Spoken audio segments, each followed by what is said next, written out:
Okay, we are going to call this meeting to order. Para traducción en español, por favor, escanee el código localizado en la última página de la agenda. Vice Mayor. Stand. I pledge allegiance to the flag of the United States of America and to the republic for which it stands, one nation, under God, indivisible, with liberty and justice for all.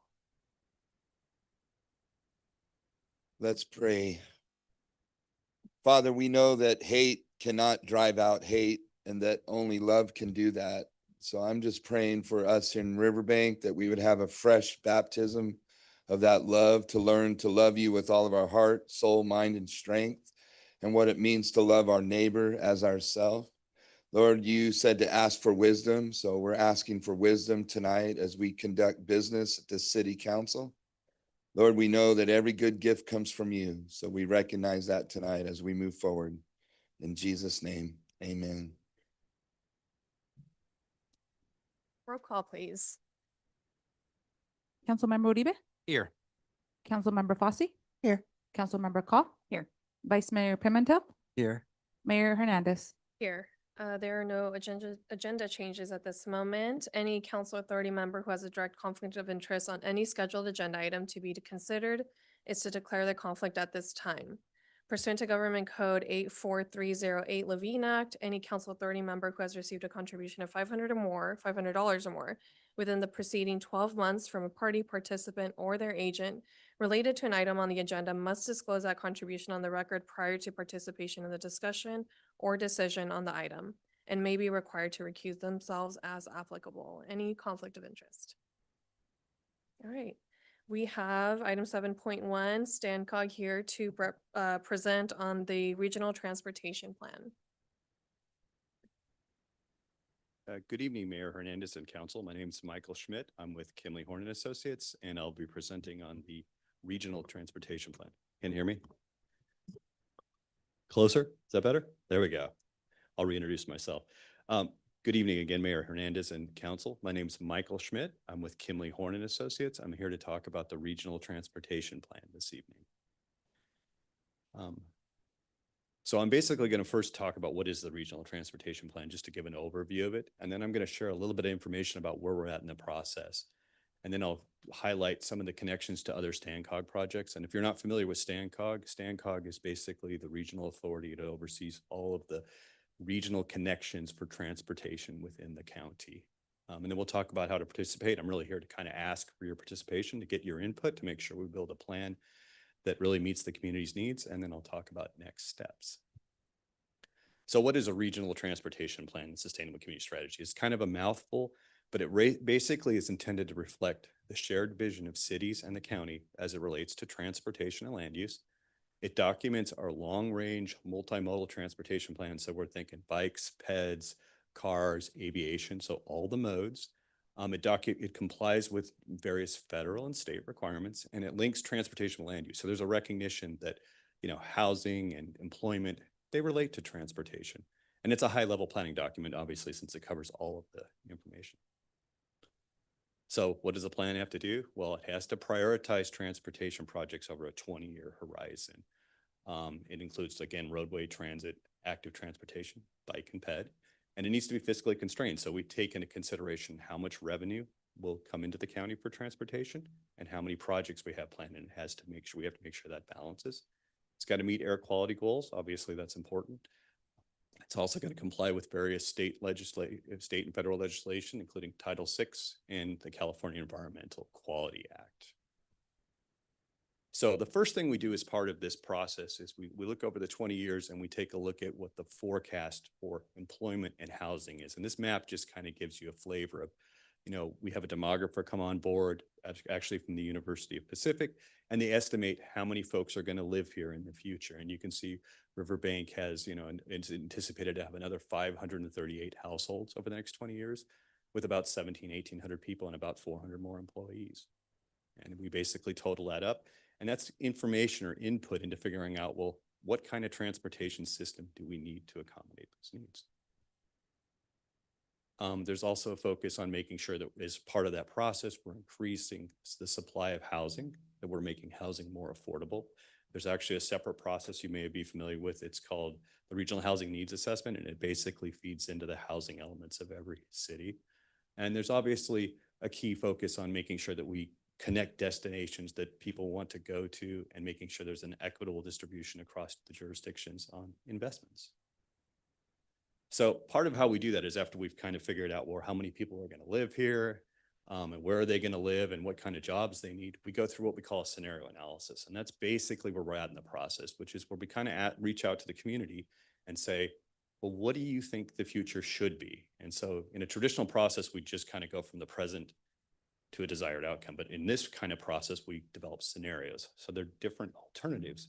And we've developed several alternatives. And then we do that through a process with the various jurisdictions. And then we kind of go out to the public and say, hey, give us input. Please tell us what you like about these, what you don't like. So we make sure we're meeting your values and your needs over the next 20 years.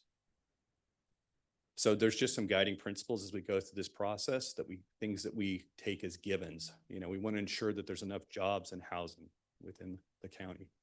We have a focus on putting folks in low VMT areas, which basically means that they don't have to drive as far to get to the things that they need, like school, shopping, other things needs. We try to increase the access to opportunities, so access to schools and things like that. Trying to preserve farmland. We don't want a lot of farmland being lost to development. And then we try to grow areas that are kind of been leapfrogged or infill areas. So with that, we generate these maps, which basically are different scenarios or different alternatives of what the future could look like. And we've got several different alternatives. And I've got a QR code for more information on this and a survey if you've got the time to fill it out. And there's some stuff on the back wall. So we'd like you to take the time to look more closely at this when you get a moment. Basically, we have different scenarios where we will look at different disbursements of employment and housing into the future. And those really drive transportation. So we're kind of asking you to tell us, well, what do you want your community to look like? And so you can see they're very different. Some of them have different increases like this on transit. Some of them have mixed use focus with jobs. And some of them have, for instance, the final one has a focus on increasing ADUs, accessory dwelling units. And basically they have different transportation improvements. We've got several of them that focus on different BRT improvements in some of the more urban areas, which is basically bus rapid transit. So frequent transit, also a lot of bicycle and ped potential connections. And then we've also maintained all of the voter approved elements that include the major roadway improvements. So as part of this process, we've also done a very deep dive on a couple of key issues, and there are different plans or programs that we're looking at. Just at a high level, we're basically focusing on looking at housing that meets the affordability. We're looking at basically how can we make it easier for folks to drive less, and that's that BMT study. And then we're doing an update to the non-motorized plan, which is really looking at bike and pedestrian connections. And the focus of all these is basically we're trying to figure out how to accelerate infill development or make it attractive. We're trying to thermally further fair housing. We're trying to reduce the amount of driving people have to do, and we're trying to have outreach as part of this to make sure we get input from everyone. So there's several opportunities to get involved. We've got several committees. We're doing a lot of outreach to the different city councils and the county. And we're doing meetings with community-based organization, business leaders. We're doing it in both Spanish and English. And we have a website, which is very interactive. So if you get a moment, we'd appreciate you checking it out. And I guess you can grab a QR code off the back there. It's called Valley Vision 2049. It's got a lot of great information about the project. So finally, next steps, we're going to continue outreach over the next few months. That'll result in us selecting a preferred scenario. So it's that collective vision we all have for transportation and land use in the county, which will drive future investment of transportation dollars. We're also doing some CEQA compliance, environmental impact reports. And then the Valley Vision, which is our oversight committee, which represents all of the different agencies, will approve that potentially. And then it'll go to the board for approval. And that will be for the next 4 years, how we're going to basically prioritize and spend transportation dollars as a county. Several different outreach activities are coming up. There's pop-ups, and we're doing council meetings at all of the various jurisdictions. So with that, I'll take any questions if there are any questions, but otherwise, thank you for your time. You, any comments or questions from council? So this is you said 20-year project, and so this document is evolving. And you have an active audience here. If I could ask that you guys pass out the surveys to everyone, I think that would be great, so no one forgets to grab them. I'm the chair for the Valley Vision Steering Committee, and we've been working together to make sure that the outreach is meeting people where they're at, and this is one example of that. So I really appreciate you including Riverbank. Great, thank you for your time. And we'll pass Okay. that survey out. Thank you again. Thank you. 7.2, we have a presentation from Gabby Hernandez with Love Our Neighbor program by Love Stanislaus County.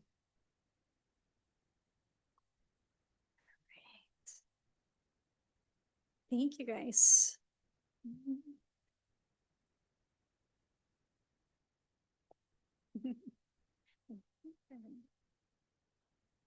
Couple there.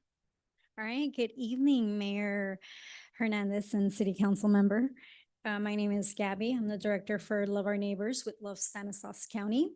I did add a couple pictures on here from Riverbank. So your very own Sammy from Love Riverbank is on here, and one of her events, the bike parade, I believe.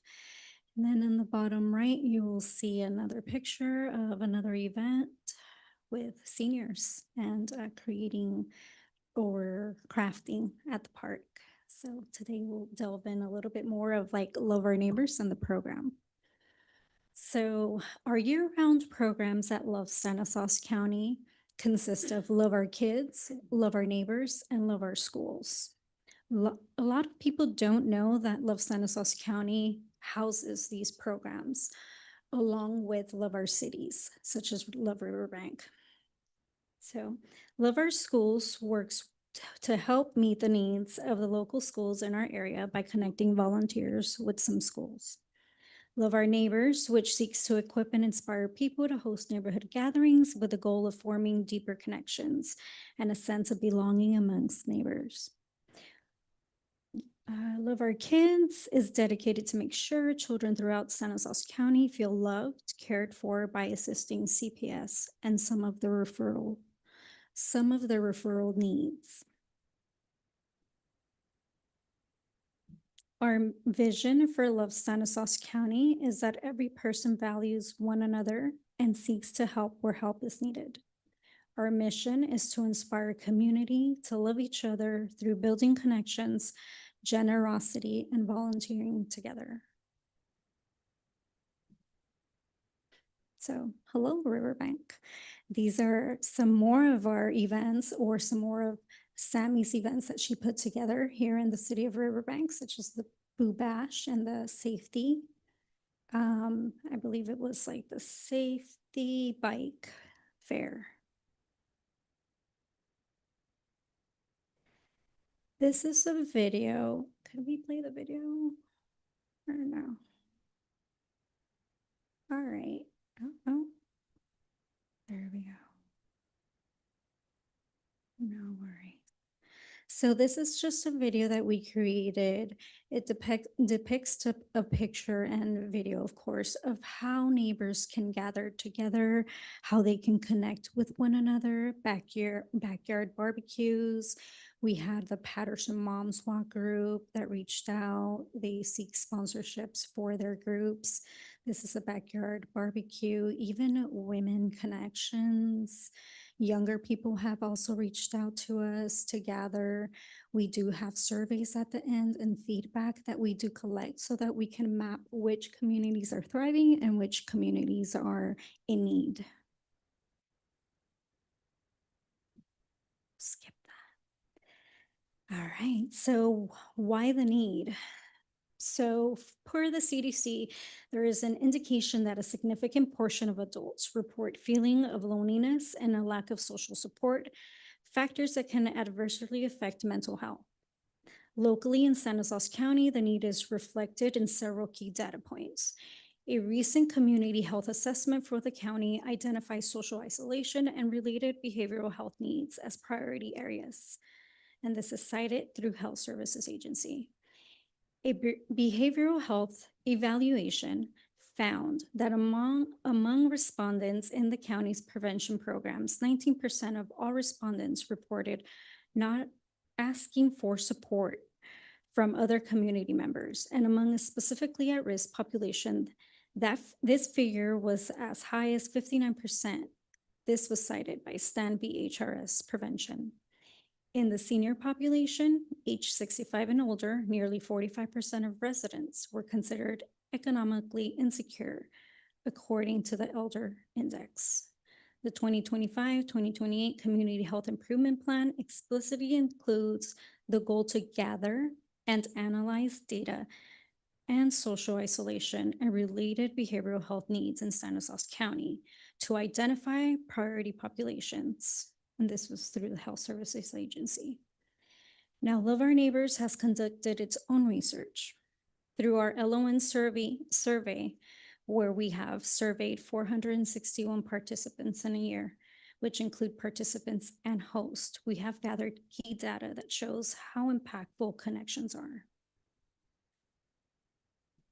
So people crave connection. Isolation and loneliness surged in recent years. Decline in community engagement, volunteerism, and neighborhood safety, as we see more and more residents become more withdrawn and disconnected and connected to their tech, iPads, iPhones. Reduced quality of life and resilience, especially for vulnerable groups such as seniors, youth, and low-income families. The benefits of gathering. Facts. People who have friends in close confidence are more satisfied with their lives and less likely to suffer from depression. This was from the American Psychological Association.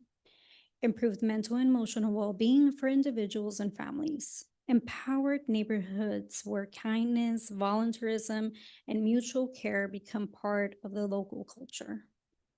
And of course, our sources of information are from the cdc.gov. Love Our Neighbors. What do we do? So Love Our Neighbors believes in the power of bringing people together. We seek to equip and inspire people to host neighborhood gatherings. We foster deeper connections and a sense of belonging amongst each other. How? Through our platforms. At lovestanislauscounty.org/neighbors, we make it simple for residents, churches, and our city leaders to connect by assessing our toolkit. The tools we have, toolkits, neighborhood connection kits, mini grants are also available. We also offer neighbor connect kits that contain multiple activities so that neighborhoods can create connections. Community building works. As I mentioned before, we received 401 participant surveys and roughly about 60 host surveys in the past year, where people have expressed optimism after gathering. 96% stated they felt more connected to their neighbors' community after their event. 96.3% feel an increased level of optimism towards their neighbor. 93.3% stated if they needed help, they could call on the neighbor. 99.4% believe community connection is important and decreases isolation and depression.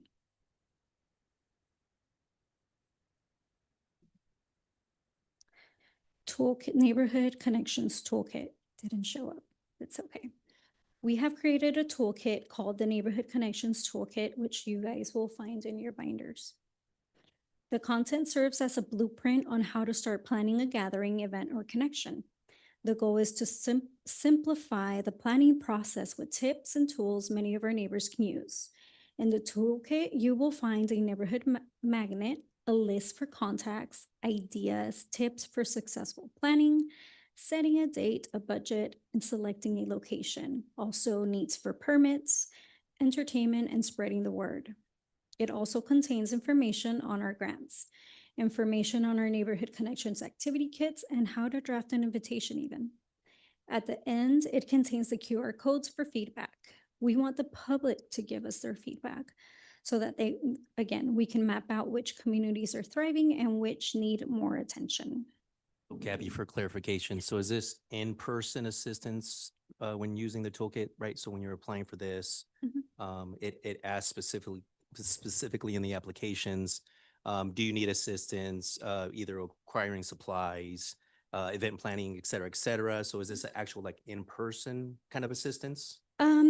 We can in-person assist. I've had in the past, instead of requesting a Visa Vanilla card, which I will get to for the financial assistance, it's usually, people submit their application online. So they ask for, they have a budget, they draft a budget and they ask for supplies or food or drinks. And then I'll give them a Visa Vanilla card and they're able to purchase these items with the Visa Vanilla card. If they want my help to draft an invitation, I will draft that for them. Like Ranston Towers and Modesto needed an invitation, so I drafted it for them. So that was my question is would they receive any kind of, expert help in kind of the planning process and stuff like that? Thank you. Definitely. They can also, I had another lady state that she wasn't too familiar like with Amazon, or she didn't really have I don't think she had a car. So I purchased the items for her and then she had someone pick them up from our office, or I can also drop them off to her. But it's rare occasions. So these are our tools, magnets. We have some bookmarks. We have our website that has all of the information. And bottom, the iPhone, our link to our application is super easy. It's like around maybe 10 questions. So I can text that to people. I could email it to them. They can scan the QR code on our toolkit or go on our website and access that. And you will find on your packets also some goodies in there and some stickers. So we also want people that are already connecting, like that they have like book clubs or walking groups, to also submit their feedback, because that way we can, again, map areas that are thriving and map areas that are in need.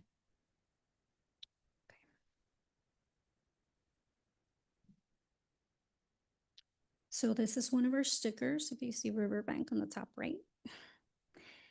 And then the following will be stories and quotes. So here are just some of the neighborhood connections that have been spearheaded aside from our city day. Two of these were put on by Sammy, who is the Riverbank city leader. And I quote on the left, Norma from Riverbank attended 4th of July bike parade. She stated, I love that I saw so many people that we see in different parts of our daily life together in one event. My neighbor, the teacher, the karate instructor, the person from the movies, people from the fireworks booth, all together. In the middle, Clara from Riverbank attended the Boo Bash event, and she stated, my daughter had a ton of fun. All the little activities that Love Riverbank put together was awesome. On the right, we have Paula from Patterson. She attended a Paint Your Pumpkin event, and she stated, I connected with other moms in my neighborhood. Categories for connections. We have community asset guide and resources, block connector, health and wellness, neighborhood skill swap, neighborhood events. And then how can you connect? Well, it's simple. There's so many ideas out there. Game nights, community gardens, book clubs, block parties, pet play dates, and of course, we're always open to people's ideas. Is cost a barrier? Apply for a mini grant. Need-based one-time grants, jumpstarting qualifying community gatherings, purchasing supplies, food or drinks, fund entertainment and promotional. And of course, there are limited availability, so apply early. And we do have up to 10 grants for the city of Riverbank. Sammy has applied in the past because she needs all the help that she can get. So she has applied for a few, but it's also open to any neighbors that want to apply and that are Riverbank residents. Family strengthening. So the family strengthening through neighborhood connections is phase 2 of Love Our Neighbors. It increases social connections, it builds leadership, it increases engagement amongst neighbors, and health and wellness resources are given as well. This phase is a duplication of parent cafes from Center for Human Services. It comes directly from Be Strong training. And this will come in April or May-ish.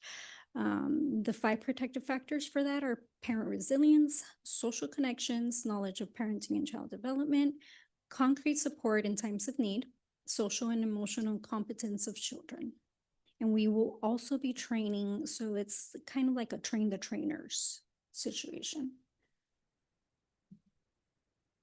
And it's open also to churches, nonprofit organizations, and just people in general. We have in Patterson, we have a coalition called the West Side, Newman, Patterson, Grayson, and Wesley. So they're the West Side. We're going to train them to be able to facilitate parent cafes for the West Side as well. Not so much in like the Center for Human Services places, but coaches, MMA coaches have also applied for this. And what's next? So we want you to spread the word with your community, clients, church, or host a gathering yourself. And you can contact us at lovestanislauscounty.org/neighbors. And how can you help? You can also reach out to me, Gabby at lovestanislauscounty.org. And you can access the toolkit or even access the mini grant application on the hyperlink in our website. And it's in both English and Spanish. The toolkit will also be in English and Spanish. I did bring a stack for you guys in English and Spanish, and I left them with Gabby.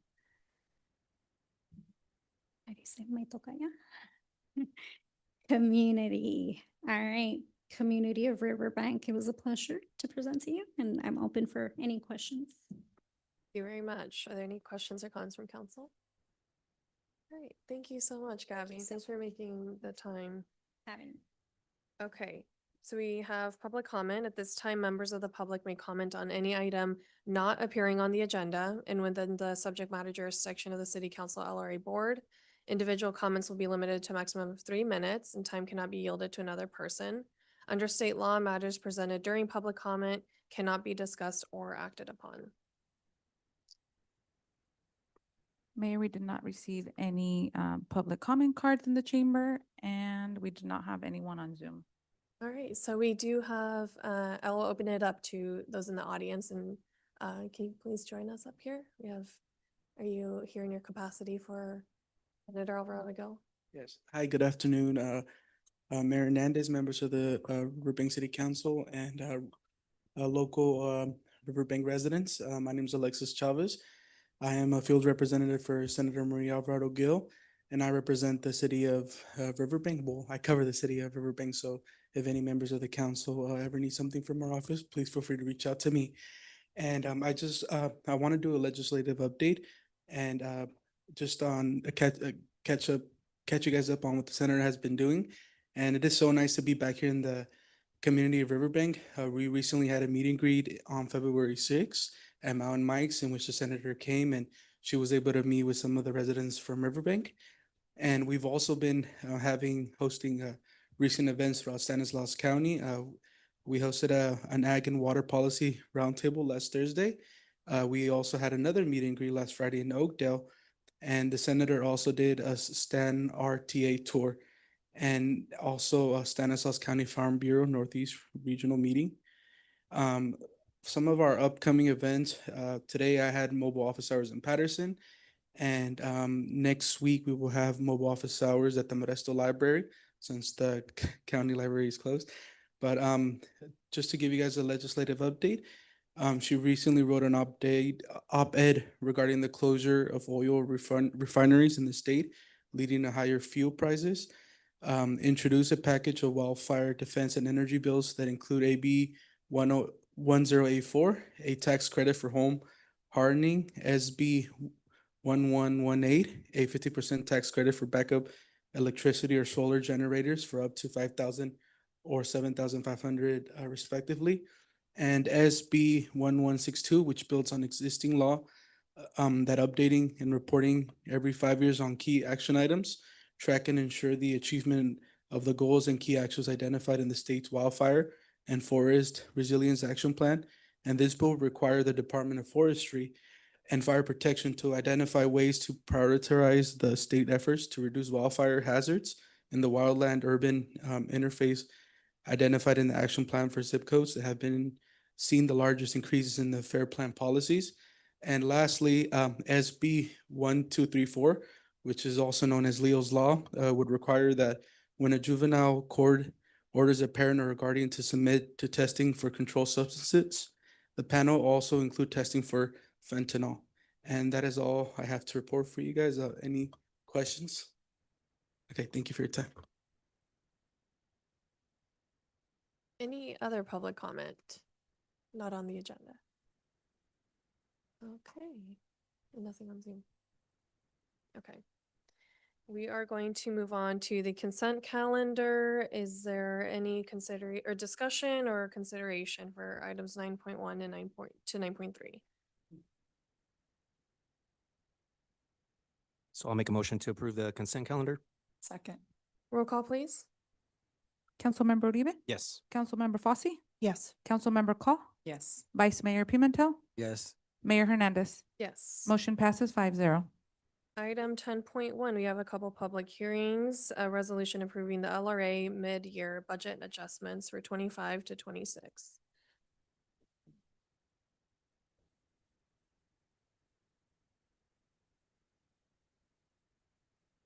And we have Cody, our Public Works Director. Thank you.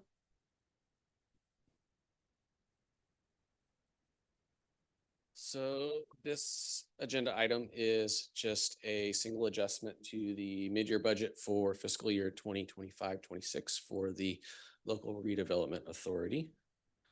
And we have one line item in the current adopted budget. And we have a proposed adjustment of 27,000 due to contract negotiations and unfunded liability was not captured at the beginning of the year. So this results in a 15% increase in the subsidy that is provided by the city's general fund. Here you have a breakdown right there with the blue highlighted. It goes from 163 that was in the original 25-26 adopted budget and will be adjusted to 190,000.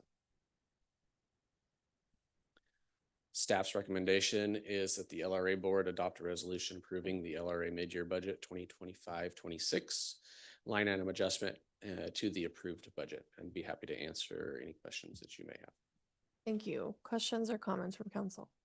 Just for clarification, that's a CalPERS adjustment, right, Cody, on the That salary side? is due to the labor negotiations that took place recently and CalPERS adjustments. Yes. Yeah, okay. Any other questions or comments?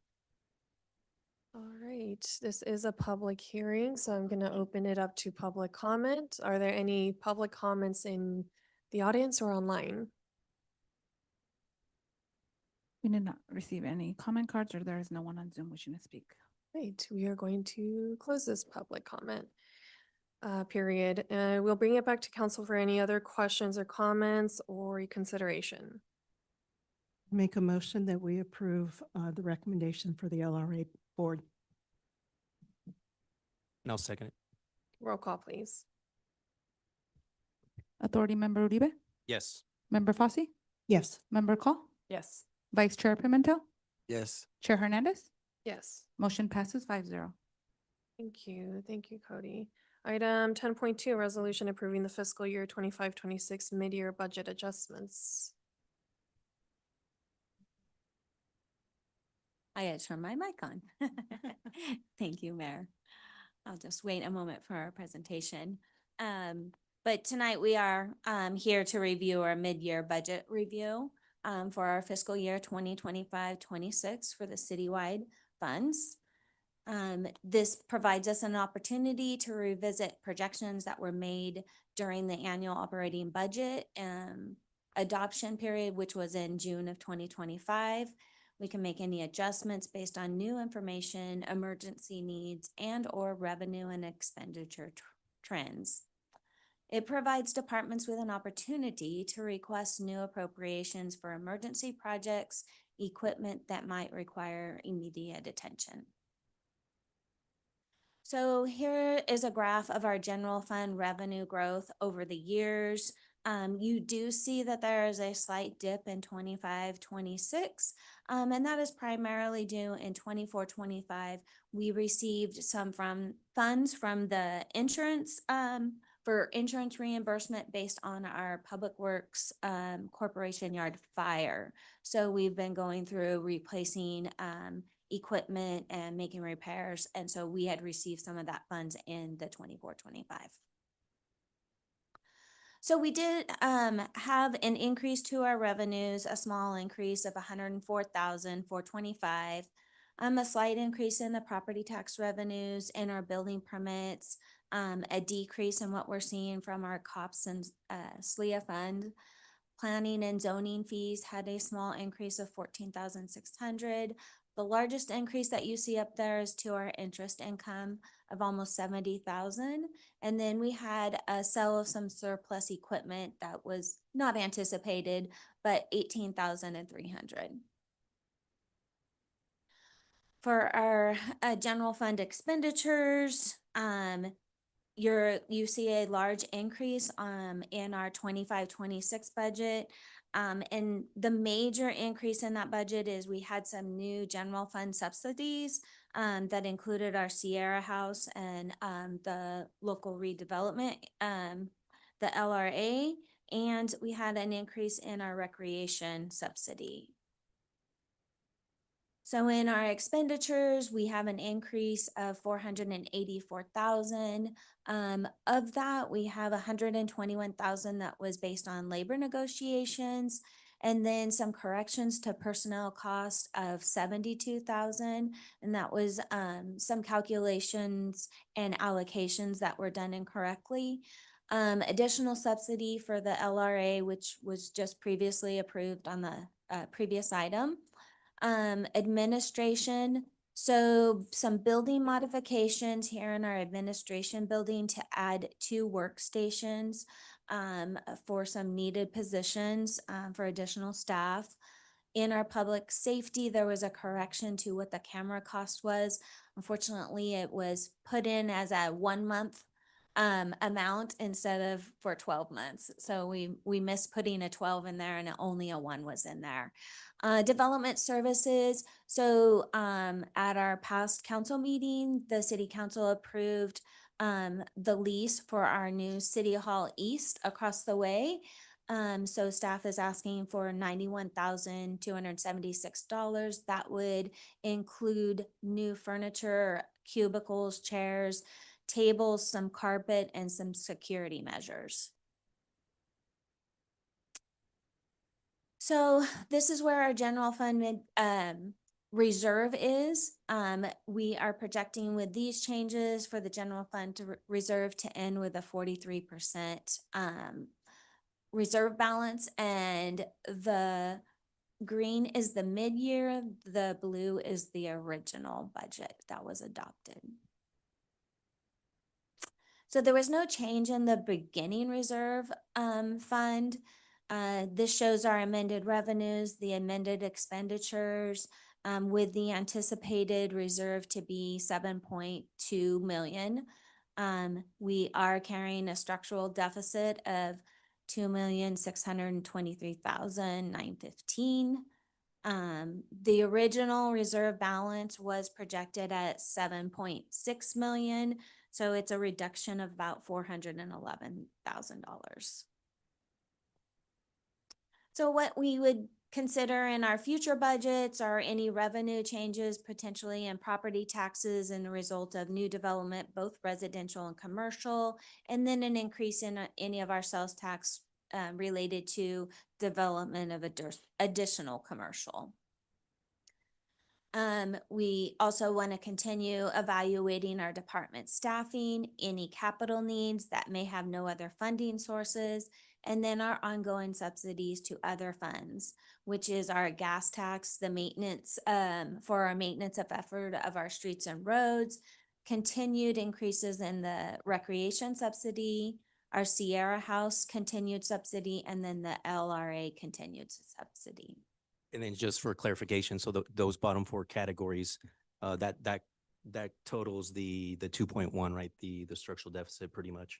So yeah, so in our subsidies, we have a total of 2.2 million in subsidies that are being budgeted at this time, which are made up from those. There are also our neighborhood improvement or our code enforcement, we subsidize, and very small to the community center. That is a subsidy. So I'm going to move on to our gas tax fund. And I revised the beginning reserve balance on that. Sorry, missing my notes here.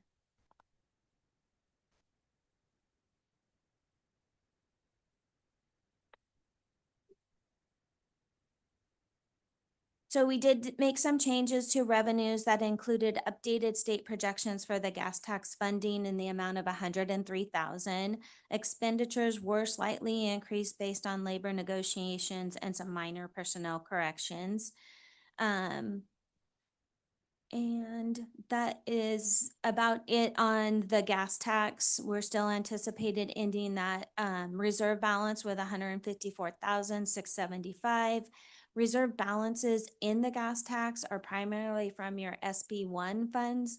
All of your other gas tax goes towards street maintenance, which doesn't support all of the street maintenance. That's why there's a general fund subsidy there on that. Add a note on that because we have a active audience. This is, we mention it every time, but this is continually, the subsidy is going to continually increase per the changes in our gas tax with the state that are out of our control, and changes in general with hybrid and electric vehicles usage. So this is something that, the council and I are paying close attention to because we're going to have to keep increasing our subsidy from the general fund to cover the balance that decreases from the state. So for our roads and Correct. what you mentioned. Yes. So in our sewer fund, we have revised our beginning reserve balance. Revenues were increased based on some current trends. Expenditures, we did have our labor negotiation and personnel corrections, and along with an increase in our maintenance on equipment. And that fund is anticipated to have 11.5 million, which has that larger 136% reserve balance. And those reserve funds would be to apply towards any of our CIP projects for this fund. The water fund analysis, we did have a slight increase into our revenues. Expenditures, again, were based on the labor negotiations and a few minor corrections. This fund is estimated to have a negative ending fund reserve balance of 554,000. It does currently has been running a structural deficit. Our water rates have not been increased since 2019. Staff has begun preparing to issue a request for proposals for a consultant to conduct our water rate study. Our public benefit fund analysis, the only adjustment to this fund was just amend the beginning reserve balance. And then just for clarification for the public. So this one is another one that the council has been kind of watching closely. We've been slowly watching the fund kind of drop about roughly 200,000 per year. Given at this rate, we're, with 811,000 to go, we're looking at 4 to 5 years where the general fund will have to pick up the remaining expenditures out of this balance as well. So that's something that we're watching closely as well. So another subsidy that's coming to the general fund here down the road. Correct. So where are we going preparing for our future? Our fiscal year 26-27 budget we will start beginning those preparations in the next few weeks. We will include major expenditures, which would include, the evaluation of our staffing needs, any increase in costs in supplies or services, maintenance on city buildings and infrastructure, and evaluation of any equipment needs. So it is recommended that the city council consider approving the resolution with the mid-year budget amendments for fiscal year 25-26. And I'm open for questions. Thank you. Any other questions or comments from council at this time? If not, I will open it up for a public hearing. Are there any comments or questions from the audience or Zoom? We're gonna have Diego come up for a comment or question. One of the questions I had was, Could you state your name? oh, for the hi, I'm record? Diego. Hi, council. Hi, mayor. One of the questions I had was, we're running a deficit. I think it's total projected at 6.8 million across all funds. One of my concerns is that we're eating through our reserves on all of our funds, that we need to tighten our belts fiscally on what's being spent. And also, I want to take a good look at, I'm specifically focusing on the sewer budget, but specifically focusing on the outbound transfers out of our enterprise funds. In previous years, there's certain transfers that go out that have a designation as a management fee. And that management fee has gone up year on year. I think going 5 years ago, that fee was about 700, 800,000. And that fee is generally used to cover expenses outside of the enterprise. In 2024, I believe our finance director made a change to some of the payroll, where some of the payroll started to get shifted into the enterprise accounts. She may be able to comment on that. And what I would like to see is any transfer out from these enterprise funds, that they be designated or shown, because we can't see it in the budget anymore. In the budget, we used to be able to see in 2022, we used to be able to see anytime that there was a management fee, whether that management fee existed in capital expenditures or if it existed in just outbound transfers. The last item, I know that there was some ARPA funds that came our way to cover some of the deficits that existed in 2020. We made some expenditures with those ARPA funds, the solar for the wastewater treatment facility. There was a guarantee of performance. They're supposed to be giving us some type of monthly report, I'm assuming, right? Or some type of maybe biannual report for the solar. I think it's been going since maybe October, November, when the project was finally completed. If we can see the performance report on those solar, seeing if it's actually offsetting some of the expenses. If you look at the utility expenses year on year, they've actually increased. They haven't actually decreased. But again, the solar has just been working since about October, I think, maybe November. So if we could start seeing those performance guarantees. And then the only other item that I can have a question on would be just a review of any type of transfers out, anything that is designated as a management fee. Payroll has increased just on the sewer fund alone, 300% in 3 years. So that way we can see if any monies is leaving the account. I think this year alone, the projected budget shows 2.7 million in outbound transfers. Thank you. Thank you. Any other public comment? Or on Zoom? There is no one on Zoom, Mayor.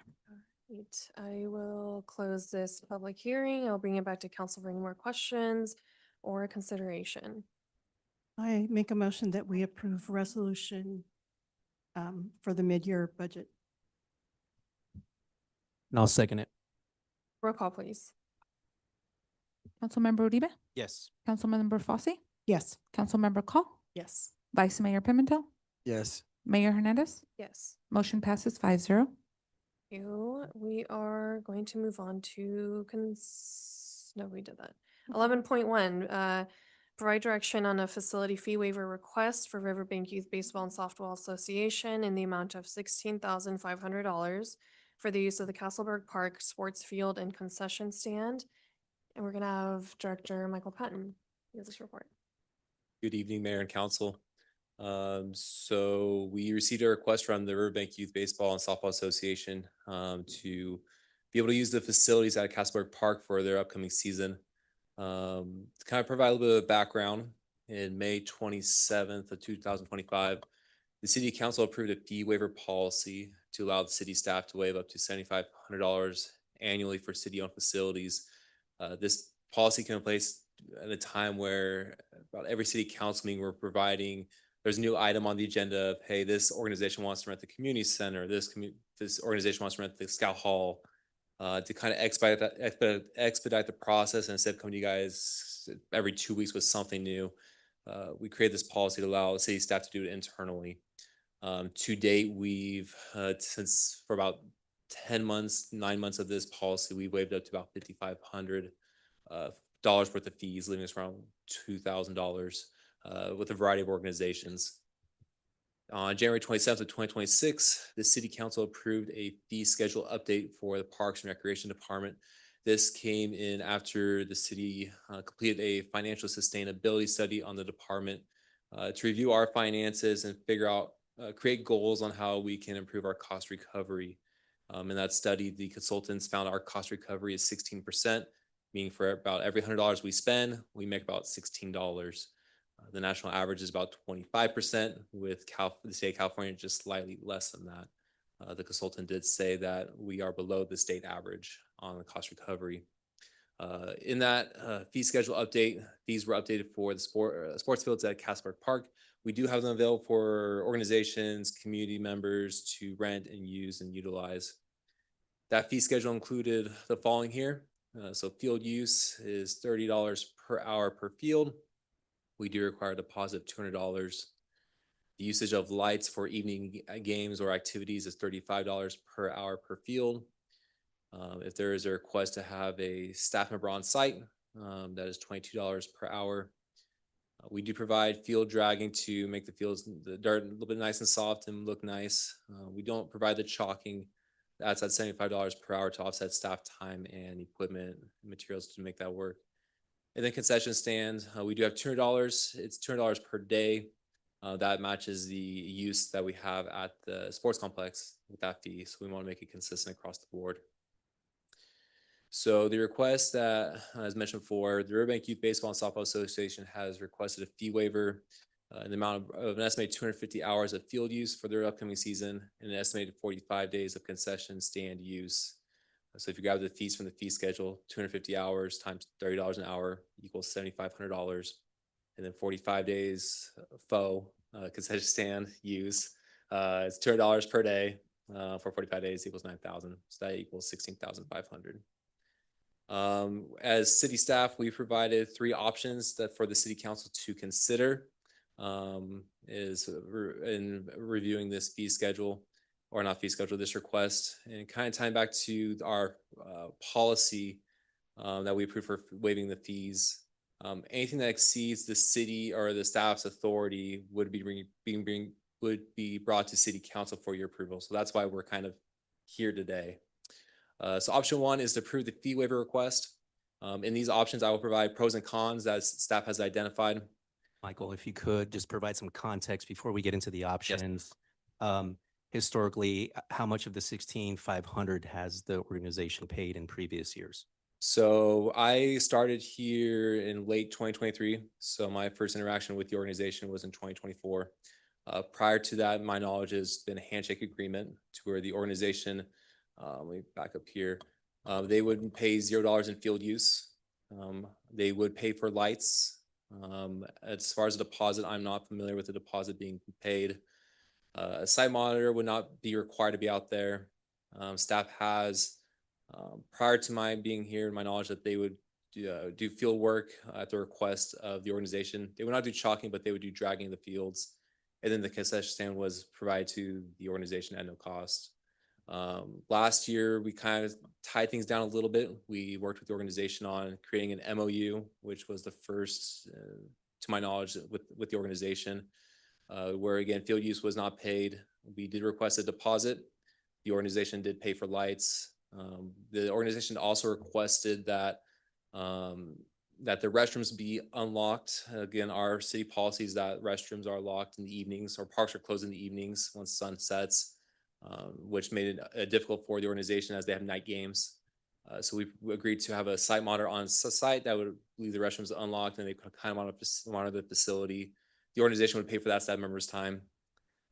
Field drag fee. So if the organization requested that the city staff to prep the fields, they would pay out reimbursed for that time, and they did last year. And then concession stand, we at minimum asked to cover the utilities of the concession stand. The issue is that the concession stand is not metered. Everything at the park is on 1 meter. So we estimate about $200 a month roughly to cover that utility fee, which they did pay. So that last year was kind of the first year where they paid a little bit more than what they've been asked to.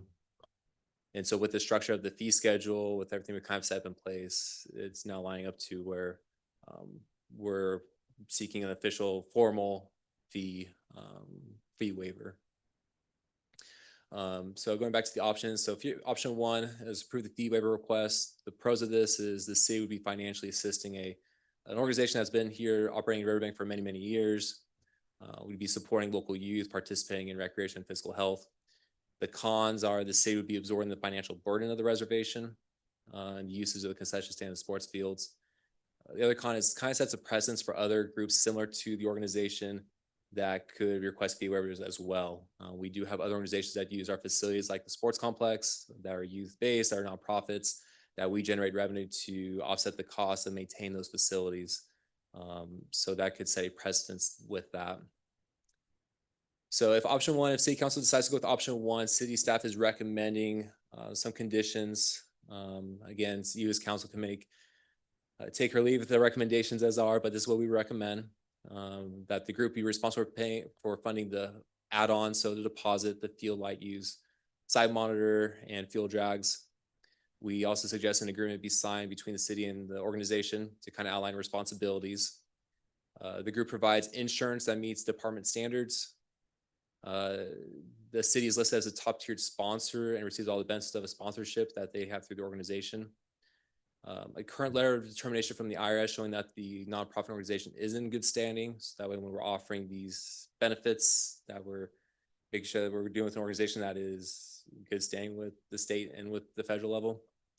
And then provide financial reports showing the organization's current financial situation. This includes a budget of the upcoming season, also bank statements. One thing we want to make sure is that we're providing a subsidy of this stature that it's an absolute need, not a nice to have. So we want to make sure we're making these financial commitments, it's for an organization that desperately needs it.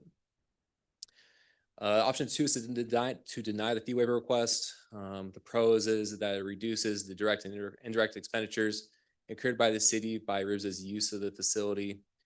The other pro is if it is denied, the organization does decide to pay the fees if they're able to. That means additional revenue for the city for the usage of the facility and improves our financial sustainability. The cons are then the financial burden goes onto the organization, and that kind of takes away from them reinvesting into their program, investing into the youth. Also, it does shine a negative light of public perception of the city not supporting a local organization that's been here in the city for many years. And so if this option is approved by council, we do ask that you provide reasoning for the denied request so that we can take that information and use that to communicate with the organization and other organizations similar to RIBS that may make future requests. Option 3 is kind of a mixture of both, a partial approval of the fee waiver request. The pros are that it limits the financial burden placed on the city to provide the requested amenities. It also requires a buy-in from the organization to, like I said, take better care of the facility, make sure that we're in good standing. We're kind of be more partners in that sense. The cons, similar to the first option, is that it does set a precedence with nonprofit organizations that are similar to RIBSA that we may see similar requests. The other con is that we still face some sort of financial burden with that. Some ideas of a partial fee waiver that we thought of is you could take a percentage of the total fee waiver amount. So you could say maybe not pay the whole amount, but pay for half or pay for 10% of it or whatever it may be.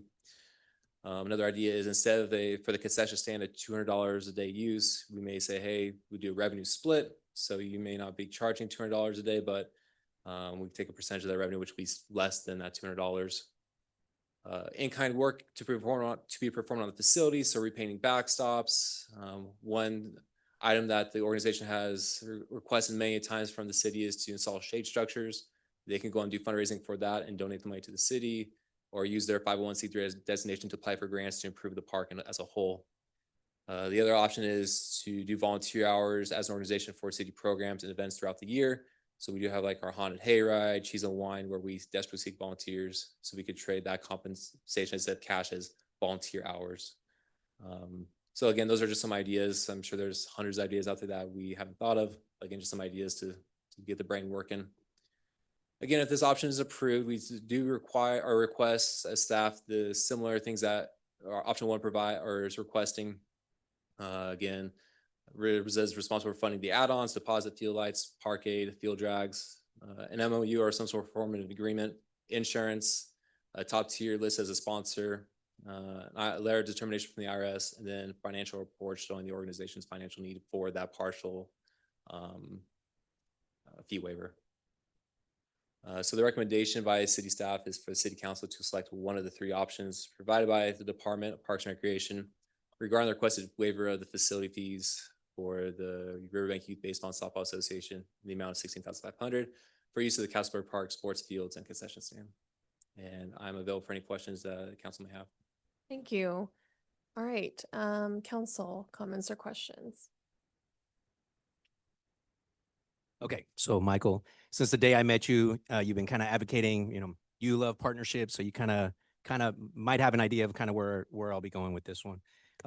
This is kind of new territory though, so it is a new fee structure, right? And so we're seeing directly the impact to a nonprofit of expenses of or a cost, expenses of $16,500 to a nonprofit local. They've been here for quite some time, right? And so that is a huge cost that they're going to have to absorb or pass on or et cetera, et cetera. So I do like this turning into some kind of partnership though. Like, so currently we are subsidizing the recreation department at $979,000, right? And so that is a concern, right? We've kind of talked about that in the mid-year budget. So that is a concern, but I think this is an opportunity to kind of maybe do some kind of a short-term agreement, maybe like a one-year agreement. Let's kind of see what option 3 is. I do like, since they are a 501(c)(3), they do have funding available that we don't, right? So like grant opportunities that they can apply for that we don't, that we can reinvest in the park right at Castlesburg Park where they're already using. So I would like to see that as part of the agreement, the grant applications. The 70-30 split on concessions is something we do with a ton of other vendors, if I'm not mistaken. So that would make sense here as well. So that's where I'm leaning. Option 3, what that looks like is, I'd love to hear some more ideas from the rest of the council. I'd love to hear from the organization on what they think. Again, I want this to be a partnership. A full waiver, I don't think makes sense. I would like to see some of that buy-in, like you stated, but let's hear what the rest of the council thinks. So I definitely think this is a big opportunity for a partnership. I just had a couple of questions on the park aid. For the art aid that we were supplying, was that strictly for the restrooms, or what other support were they offering? That was mainly for the restrooms. Our park aid would check them periodically to make sure that things are clean and good standing. That's the reason why we lock them, because they often get vandalized in the evenings. Outside of that, they would once in a while patrol the park, pick up trash, but mainly be stationed near the restrooms. And is it a possibility in our partnership to supply them with a key to monitor that on their own? We have explored that option last year. The idea was that we could supply the key. The issue we've seen that sometimes the restrooms forget to be locked up. Sure. And so we have talked with them the idea of maybe we can do that, but the liability would shift onto them if there are damages. And that was, in talking last year, that was an idea that they would much prefer to have the liability stay with the city with the site monitor on site. And then for the 250 hours that you came up with, was that 250 hours? Is that combining the two fields, so 125 hours per field? That's to my understanding, yes. Okay, and then I guess this might be a question for the organization when it comes to a potential 70-30 split, but about how they're tracking sales. So I think I'd like to hear from the organization a little bit more on what they're doing with that so that we can make a determination on that. Any other comments, questions? I appreciate, we've had quite a few conversations about this and want to thank our IBSA for being great partners, especially this last year and a half with Parks and Rec. I agree, we should, I almost want to have the MOU be discussed internally between the organization and Parks and Rec, but be multi-year, so that I do think it's a bit, personally, I think it's a bit much to ask for the full amount. Obviously, I think we're all on the same page for this initial year, but to explore how that would look in a 3-year MOU, with the add-ons being in the responsibility of the organization. However, that seems appropriate. And continue to have that conversation. I am curious, and I think with any of the options, it'd be appropriate to ask for the letter of determination, the financial documents, and there was a couple other things as well, but insurances, yes, thank you. So regardless of that multi-year or single-year MOU, those 3 things should be provided. And I mean, I'll just stop there as well. I would like to hear from the organization. So we all really do appreciate everything you've done over these years. So any public comment, or Gabby, could you guide us through that? Are we doing We could go public through the comment? organization first. What do you hear? Is there someone representing the organization that can speak? We'll have one There's a couple for representative. public comment, but mayor's asking for someone on behalf of the organization to speak.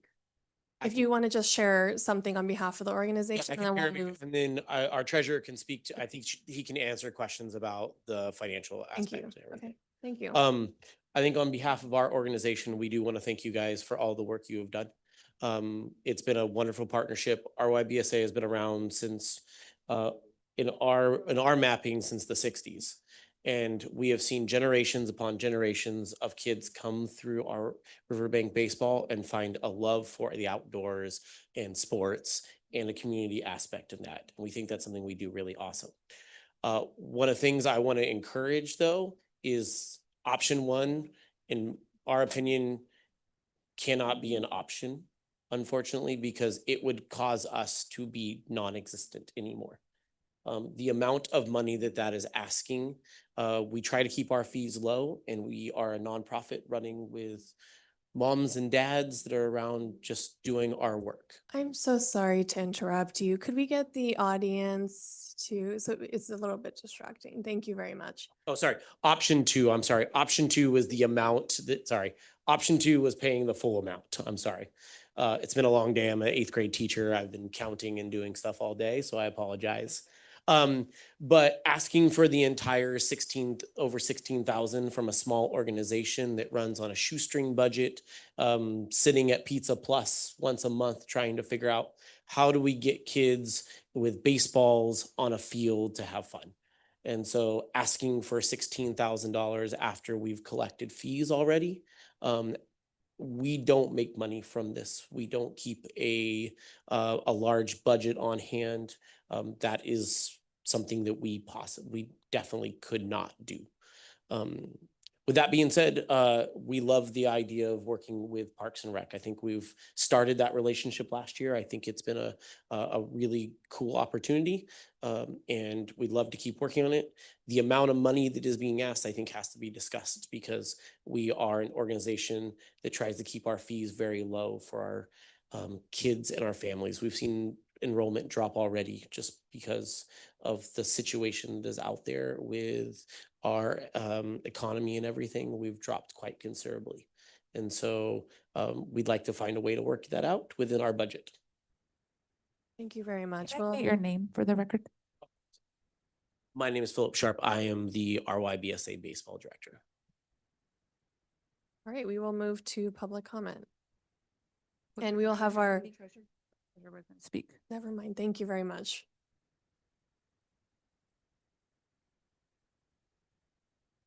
Thank you, Mayor Hernandez and Council. My name is Charles Latham. I'm the treasurer for RYBSA for this year. There's a lots of lots of thoughts going through my head right now. I do have both our cash flow from last year as well as our this fiscal year budget report available. I have multiple copies, so I can provide that after the meeting for review. I do have our 503C designation as well with us. In terms of our budget, our total budget last year, we brought in 81,000 and then we ended up spending 70,000. So we had about 10,000 left over. We started with only like $2,000 in our checking account. So we budgeted to have reserves for that. Going into our budget, which was voted in and ratified in October of 2025, we budgeted based off the prior MOU of about the same amount, which was about $2,700 that we had paid. It was a $1,050 initial deposit we did put down. So there was an initial deposit under the MOU from last year. And then an additional 1,741 in lights usage, site monitor fees, and there was a field drag as well. After the season starts, after the rains kind of settled down, after that initial drag, the organization has been responsible for maintaining the field. We'll go out with our cart, drag the field, level them out a little bit. We do all the chalking and the lining as well. So I think we've tried to be good participants, good neighbors, good partners in that.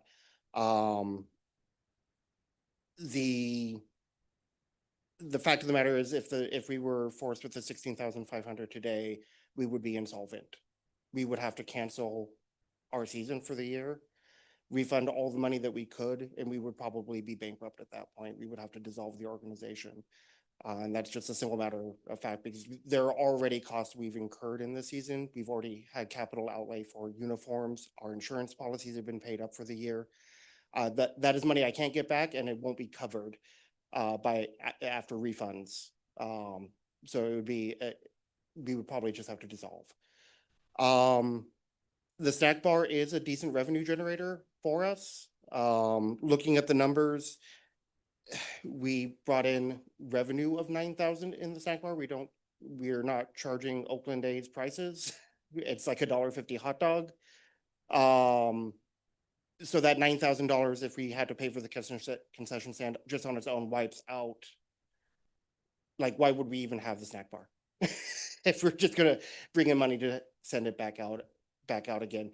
We can certainly look at raising prices a little bit, but it's over multiple days. It's not a huge amount of revenue in the grand scheme of things for us. But the use fees as proposed would negate all of our snack bar fees. Thank you. Thank you very much. We may ask you questions a little bit later. Okay. I appreciate it. Mr. Latham, right? Charles? Latham? Okay, perfect. Thank you for the record. Public comment, Mayor?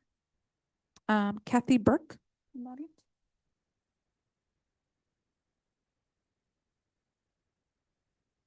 Good evening. I am also on the board of RYBSA. I'm the secretary. I have been on the board since 2021, which was a season where our budget started and stayed at about $2,000.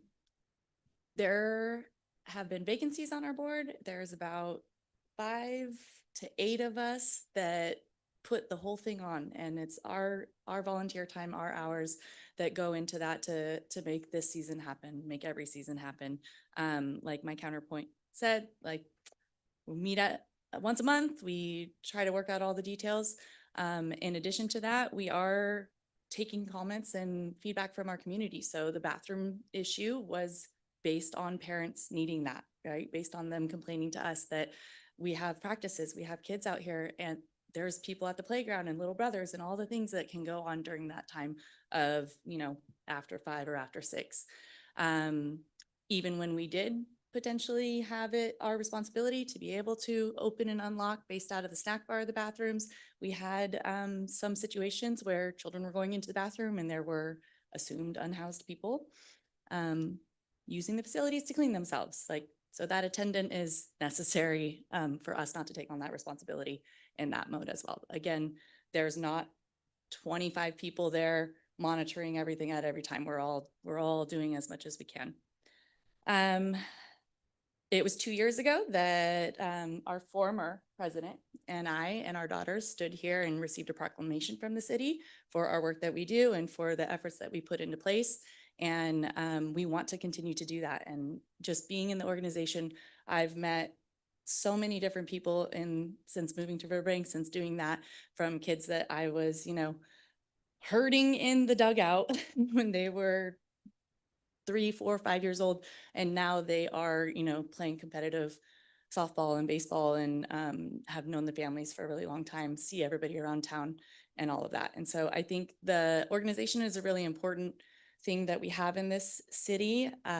Even kids that maybe don't continue on playing throughout the whole time, everyone is touched by it. Everyone seems to come through at some point. We closed registration in January. I manage our website and our email, and I think we've gotten like 30 people that are just like, oh my gosh, I missed it. Can we? What Charles was saying as well is this, right? I saw the date of when this was confirmed, and we had already locked up our season, closed registration, had our numbers, all of that. So we have zero ability to kind of plan for this level of a financial burden to us. And it will be really, really difficult to follow through on not just running a season beyond games, but we do try to add as much as we can with events like opening day and closing day. Thank you. Did you still want to speak, Mr. Sharp? No, That was, okay. And Mr. Latham, did you have other comments? Then I have Michael Christie.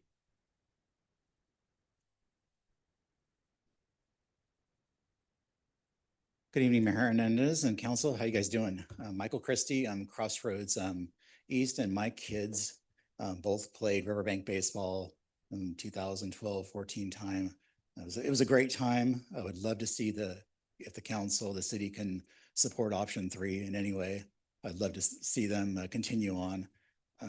Also, just would like to see them, if, I don't know, legally, if the city can go out and ask, or it has to be the organization, but with all the new building going on over in Crossroads West, go to these restaurants, Sutter Health, maybe they want to sponsor, maybe they want to have their name on the field. Maybe it could be Sutter Health Field, for example, something. Healthcare is booming right now, revenues in healthcare. So, but just any way we can support the organization. Maybe some of us have had experience in fundraising. I did a lot of it at Enoch's, Crossroads, USTAC, Cub Scouts back in the day. I just like to see it continue on. I'd like to see if the city and council can work with them, and I would love to know from the treasurer here if giving them half, option 3, giving them half of the waiver, if that's going to be sustainable for them for the season, if that's going to even work, So anyway, just would love to see the organization go forward. It's great. It's great for the community. It's great for the kids. Thanks. Thank you. Diego?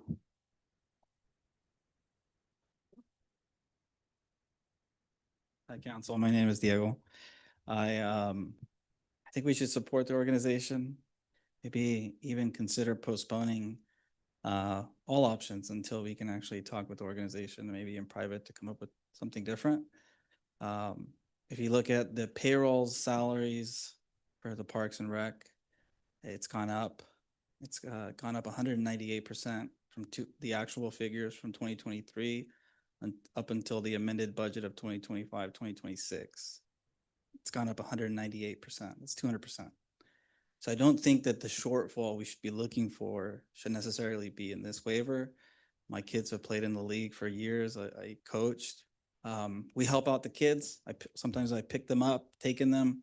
Not a lot of the kids have all the resources, available to them. Whenever I'm done, we motivated a friend of ours to get her daughter to enroll. We donated some of the equipment. For every kid that goes and wants to play, they need to probably spend anywhere from $200 to $250 at minimum. And then there's the enrollment, which is not much. So what I would recommend if we're trying to cover shortfalls, anything that we receive from like the consultancy company, 110%, about renewing our fee structure for Parks and Rec. I understand that Parks and Rec doesn't really bring in any nominal amount to cover its expenses. It's all relied from inbound transfers from other funds, right? But we shouldn't look to cover the shortfall from them right now. I think maybe we should reconsider it and postpone it entirely and then reconsider it at a different time when we've had time to talk to the organization, see what best works out, and then come back at it again. If not, just go with option one. Thank you. Mayor, that is all the comment cards we received. I don't know if there's anyone in the chamber. We did have a hand up earlier on Zoom. Okay, let's go to Zoom and then I'll come back to. Number ending in 3108, if you can hear me, did you want to speak on this item? They had their hand up earlier, so.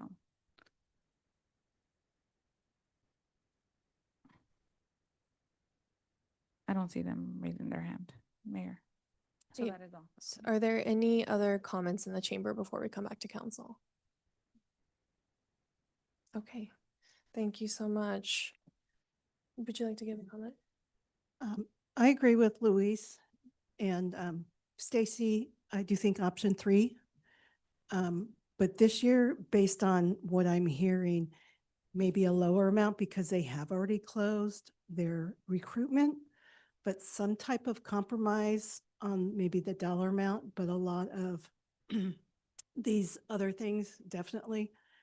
I think we need to look at also their concession stand and doing some type of share. But next year, when they have time to prepare and take their costs into consideration, then we discuss with them what they feel parents would be able to afford, whether it's half the 16 or the 16.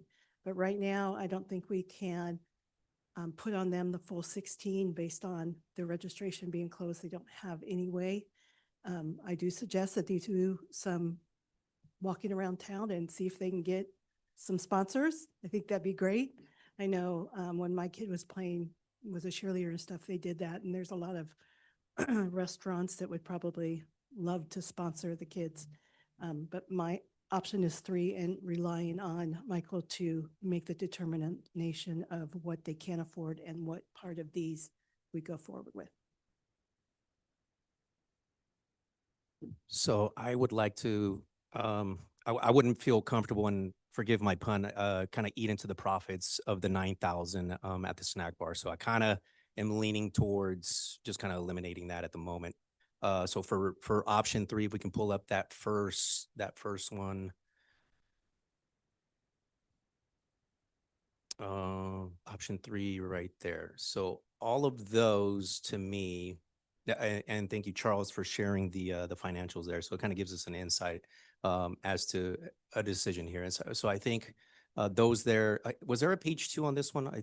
Yeah, so there's 3 Right, so pages there's on a- the slide. So yeah, we so- have the pros and cons, ideas for partial, and Right there. then So where it shows like the grants and the volunteers. So that's where I think we can, right, that's value, right? So that to me, I see a lot of value in that.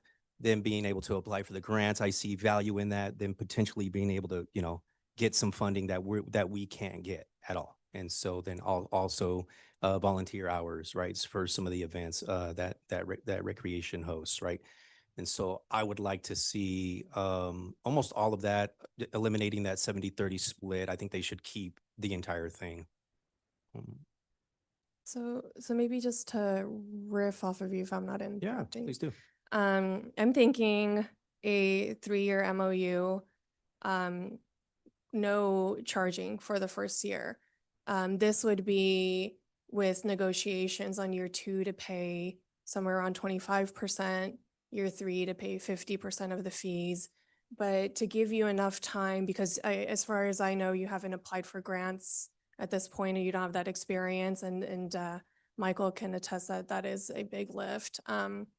So to give you the year to start assessing your budgets, to start paying into those fees into year 2 and 3. But we were doing some calculations just off the top of our head for volunteer hours and just monetary worth. 16,500 if we charge $35 an hour for volunteer hours, that's 470 hours of volunteer hours. It would be great to have that discussion in the MOU as well, so that it would also promote community involvement in our other events, like was mentioned, Cheese and Wine, Haunted Hayride, Christmas Festival, the Floating Pump Catch, the Muertos. There's a lot going on with Parks and Rec. And so we would love the volunteer hours to support with those other events throughout the year. So, and then I agree with the concession stand taking that off, but including all of these items in general for the MOU. And so that's what I'm thinking. Would you be open to a 1 year? I would hate to lock them into a 3-year where it's kind of just elevating continuously. Well, Maybe just a 1 year. A 3-year MOU, they know what's coming up the next year and the third year. That gives them numbers to work with so that when they decide, they're getting ready to put it out and how much it's going to cost for each kid, they have an idea of what they need for Parks and Rec. I think if we do just 1 year, they're not going to have that idea because then they're going to want to have to come back. We're going to have to negotiate again. But I agree, if we do a 3-year, they know that second and third year, what they're going to have to provide to Parks and Rec. And maybe it's not 25 and 50%, but maybe it's some kind of adjustment. And I rely on Michael to make those decisions because I know he wants to make it the right way. But I think a 3-year gives them an idea of what they're going to have to do for the second and third year. It also gives the parents an opportunity to understand why you're having to increase the cost and what benefit having it at the City of Riverbank Park does for you. Because I'm sure if you went to Modesto, you're going to have more costs. And it's probably not going to be as easy to get things done because Parks and Rec, they get it done. They do what they need to do. Would volunteer hours be able to offset some of those That's direct costs? what I was thinking. Like the cap that you're setting 50%, volunteer hours can offset Yeah. that. And As long as that's in the MOU, yeah. then I would be comfortable moving forward. Worst case scenario, we would come back here in a year and have this discussion again. But my hope is that this year will give you the breathing space to be more successful, to have more sponsorships and potentially grants so that we can have an equitable partnership with the city. And then also so we can turn around and talk to the other youth sports organizations and kind of tell them the same thing. That we're looking for volunteer hours, we're looking there, or they'll have to pay the fee or, et cetera. So Go ahead. I have a lot of questions. So what has the conversation looked like with RYBSA since May of 2025 when we implemented the fee waiver process? And then since last month when we updated the fee schedule, what has the conversation looked like with the organization? Yeah, so with the season ending in May, we did a closeout where we met with a couple of the representatives from RIBSA. We kind of gave notice that, hey, this policy is in place. It's going to be trained that way. As of around October, November, we have talked with one of the representatives of the organization saying, hey, here's a process that's going to be happening. Being aware of that this is kind of a different direction than what we've been accustomed to, I would say. We received notice on February 3rd of the request of the amount of hours. So I know there's been discussion of kind of throwing it last second. Well, we kind of got notice of how much need to be waived at last second as well. So there's been discussions, I say, as of October, November, where we kind of been plugging it in. This needs to be done. Again, we've been talking to a representative of RYBSA. We haven't been presented this at a board meeting to everyone. But to my understanding, this has been shared. And then the organization, how many kids did you guys have last year and how many kids do you have signed up this year? You can come up here so that folks online. Thank you. Currently, we have 193 registered players, and last year, I want to say we were about 213 to up to 220 maybe. And then on average, because I know it depends on the age level, on average, how much are the families paying per child? For our older divisions, it can be up to $200 for the fees, and then we do $50 per player if you have siblings. Snack bar fee, and they are able to receive that back with 2 hours of volunteering in the snack bar. Our lowest division is 170 this year. And we tried really hard to keep our fees down, and I think we only raised them $10 overall each division this year. And then every team, from my understanding, is required to provide at least one sponsor. What do the sponsorship tiers look like?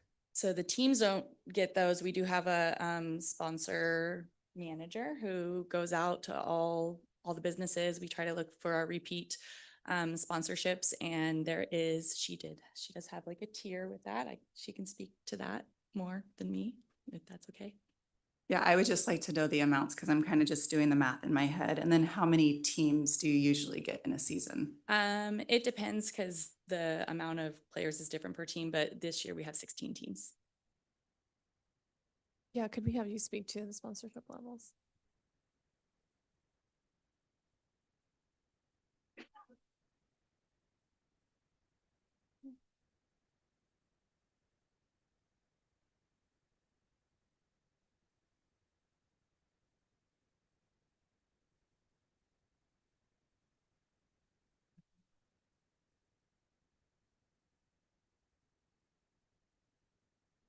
Okay.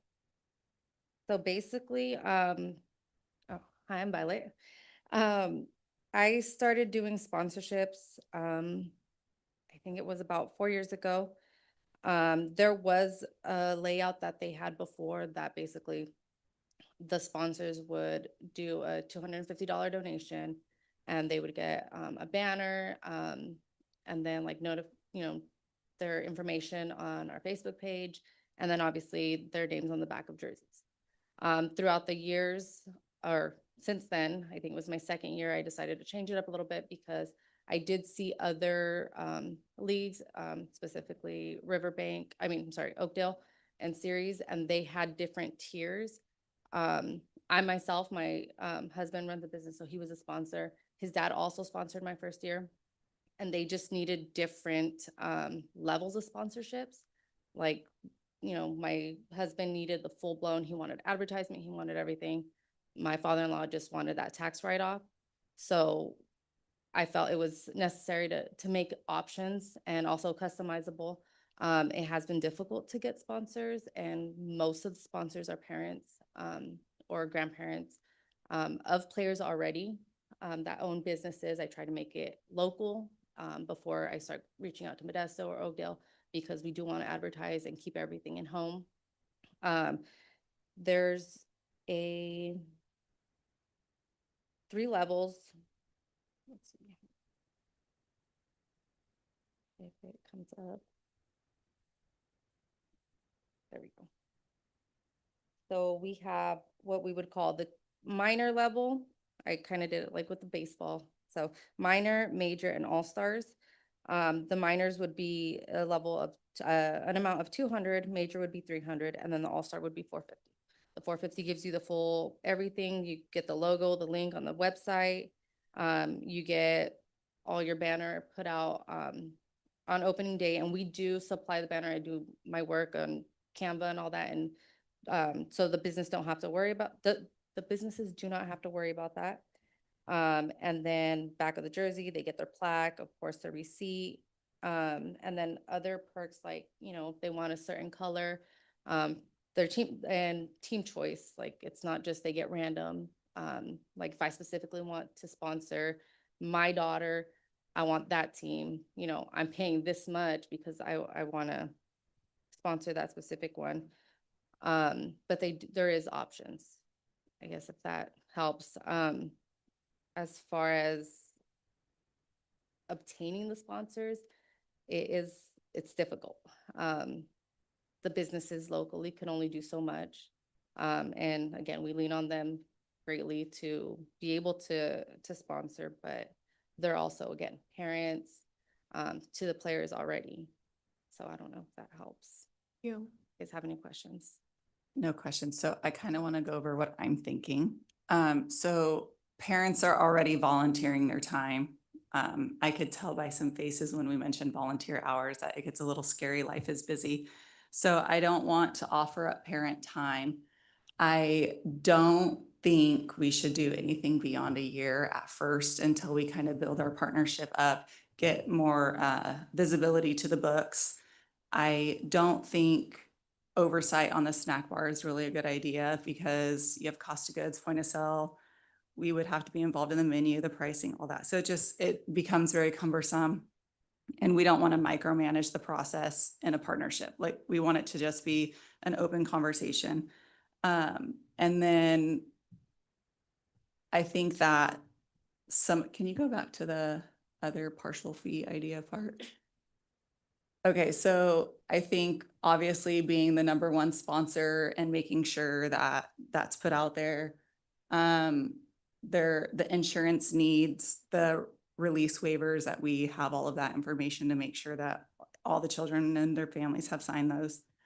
The IRS letter, open books. I think that monthly reports for the first year would probably be super beneficial to us in the process, to being able to see how they're doing, and maybe we can even offer some assistance or help, or just, it's a partnership, right? So that's what partners do, is we give advice on money management.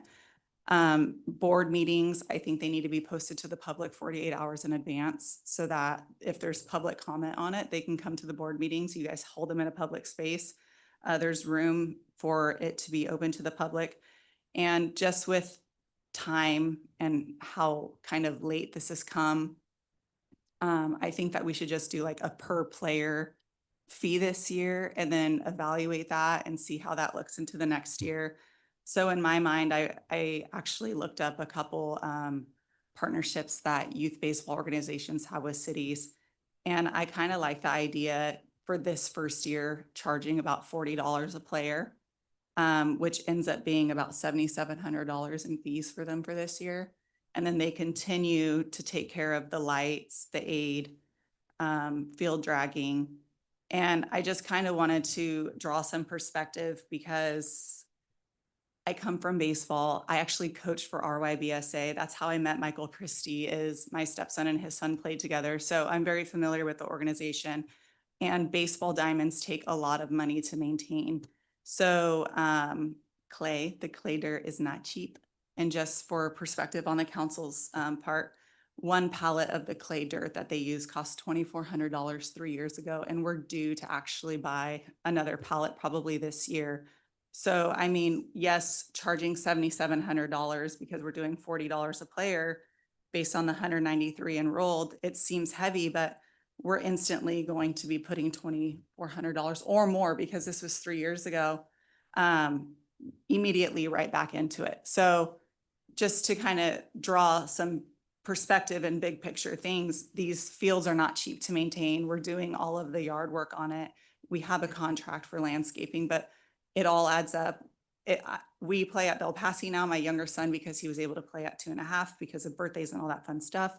But the parks are immaculate in Riverbank. The seeds are picked up every day you go. I don't see my pile of seeds from the day before. The trash is picked up. The restrooms are clean when the aid is present. So there's just a lot of things where the money goes into, and it's an investment, and it's a true sign of our partnership with RYBSA and being able to offer that, because other places could just say, here's a key, or hey, the restrooms are closing at dusk, and we don't want to do that. So I would really like to just see for the first year a per player fee, and we can decide what that looks like, but my recommendation would be $40. And then reevaluate come the fall after a full season of books and seeing financials. And then again, open communication about board meetings and making sure that we have all of the insurances met. I hear you. I I feel pretty committed to a 3-year MOU. If anything, just thinking city investment, these are the things that we should invest in for youth and residents.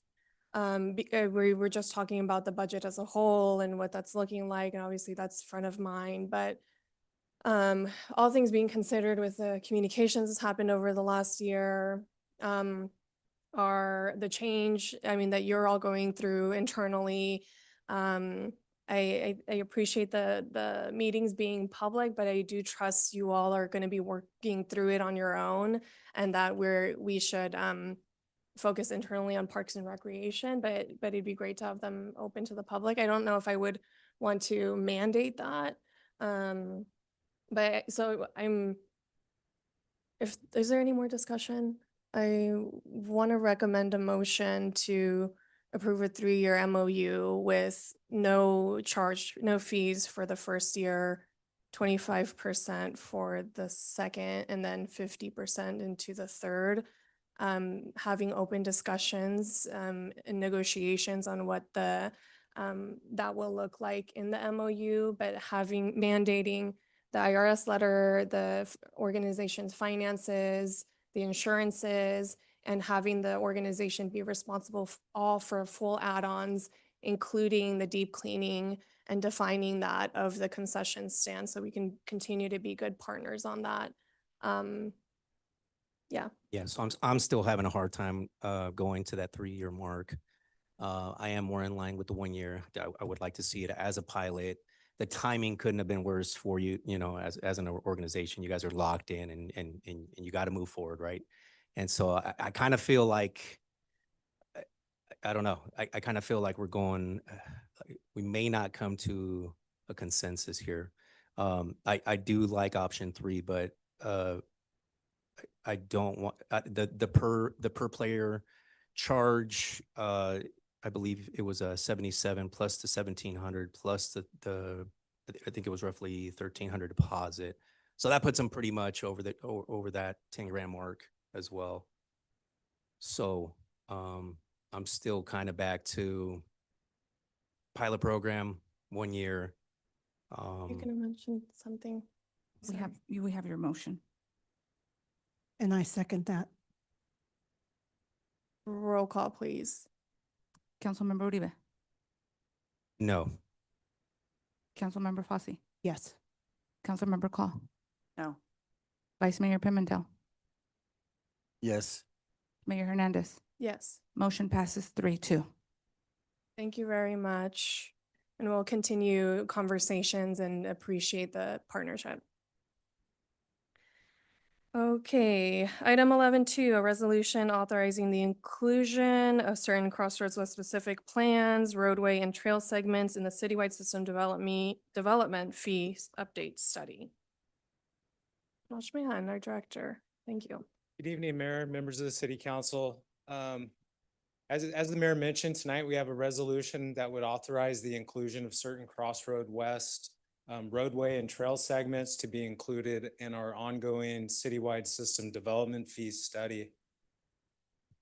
Just want to go through a little background real quick. As you know, at our previous meeting, we authorized the contract to undergo the system development fee study, and that process is just beginning now. I also want to give a little background on the project itself. So in 2019, the city entered into a development agreement with the Machado and Herigfeld families, and this is for the residential component of Crossroads West. The development agreement established a 20-year term for development and created reimbursement mechanisms tied to the city's system development fee program. As we're here tonight, we received a request letter. This request letter is attached to the staff report as attachment 1. And generally, this request letter is asking for City Council to support in pursuing a future amendment to the Crossroad West Development Agreement. And this would evaluate additional infrastructure improvements that are currently not in there and would be included in the city's SDF program. The requested facilities include Machado Parkway, Westgate Drive, Morel Road, and this is Morel Road east of Oakdale Road, or I'm sorry, west of Oakdale Road, and the multi-use bike pedestrian trails along the MID canals. Here's just a map to show you reference of the Crossroad West project. Typically, you'll see a couple things that you'll notice. So Costco, which is in the shopping center under development. You have the FCB residential development, which was kind of the first phase out there. And then just south of there, you have KB Homes, who's in the process of finishing up their construction. So the road segments, let me go to the next one here. So in this exhibit, I just had to flip it to fit on the screen. So north would be to your left. And I kind of want to focus on the road segments in yellow. So just to orient you again, here's the Costco and the shopping center. And so Machado Parkway, which currently dead ends right at the canal, eventually this road would be constructed to go north through Crossroads West, ultimately ending at the Regional Sports Park, which will be expanded as part of the Crossroads West project. The other road segments include Morel, as I mentioned, west of Oakdale Road, and then it would go right to the city limits. And then Westgate Drive, which was formerly called Crawford, and that would go from Oakdale Road to, again, to the city limits, intersecting with Machado Parkway. Now the trails include two segments. The southern one, which is north of the shopping center abutting the residential development, and that will have some connectivity to the existing trail that is in the original Crossroads development. Similar to the north of the project, there's a planned trail that would go along the canal and ultimately be incorporated into the regional sports park. I'm gonna go to my next slide here. Again, I just wanted to kind of show you the council. So on the left-hand side is our land use plan for Crossroads West. This is what was adopted in 2019. And then on the right of the screen, I just wanted to overlay it onto our existing general plan to show you kind of how these roads connect and fit into the existing city. And then as you can see to the left or to the west, it is proposed for future development, and there would be some connectivity in the future.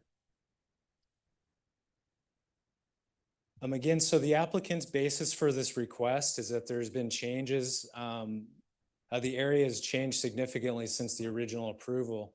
This includes the Costco development, as well as the new K-8 Sylvan School site that's within the specific plan residential area. The roadways will also serve I should say, Machado Parkway, which feeds into the development off Clarabelle. This is looked at as feeding commercial traffic into the shopping center and then continuing north to the sports park and maybe future residential homes. Similar community benefits to Crawford Road, which I noted is in the original Crossroads development. Crawford Road was part of that reimbursement program, so the applicant is just noting that. And then also, as I mentioned, the applicant in their statement had the trail segments connect to the existing city trails and the community park. This provides a benefit to the residents beyond the specific plan area. So as I want to talk just real quickly about why we're here tonight. So in terms of policy direction, tonight the City Council is not considering or approving a development agreement amendment. Staff is just requesting policy direction on whether to include these segments in our SDF update. If directed, the SDF consultant will complete a Mitigation Fee Act compliant nexus analysis. We'll review the traffic modeling and trip generation of these segments in addition to the citywide traffic. Determination of whether these facilities function as a backbone or collector, improvements serving citywide growth will be made, and we will evaluate whether the full segments or proportions qualify as SDF inclusion. Assignment of these eligible components to the appropriate SDF categories will also take place. Possible outcomes, in addition to including the 4 segments that the applicants requested, is that we may end up finding out that they aren't eligible for SDF inclusion. That's kind of the reason of doing the analysis and getting the data. Similar, maybe it turns out only a proportion or a share is eligible. And then it may turn out that eligibility is limited to specific components or segments only. Any recommendation will be supported by full nexus findings and a defensible cost allocation. So then following the SDF update, the study will determine whether any of these segments are included. And then at some point, the Machado family would come back for a formal development agreement amendment. In terms of CEQA providing policy direction to include these facilities does not constitute a project. And then any future adoption of both the SDF fees or the amendment to the development agreement will be evaluated for CEQA compliance at that time. As such, staff recommends the City Council pass a resolution tonight providing policy direction to include these improvements to be evaluated as part of the city's ongoing system development fee study. And these segments include the Machado Parkway, Westgate Drive, Morel Road, and the multi-use pedestrian bike trail segments along the MID canals. That concludes my presentation. The applicants here tonight, if you have any questions for them as well, and I'd be happy to answer any questions. Thank you. Thank you. Any questions or comments from council? All right, any from the public? Please, Michael.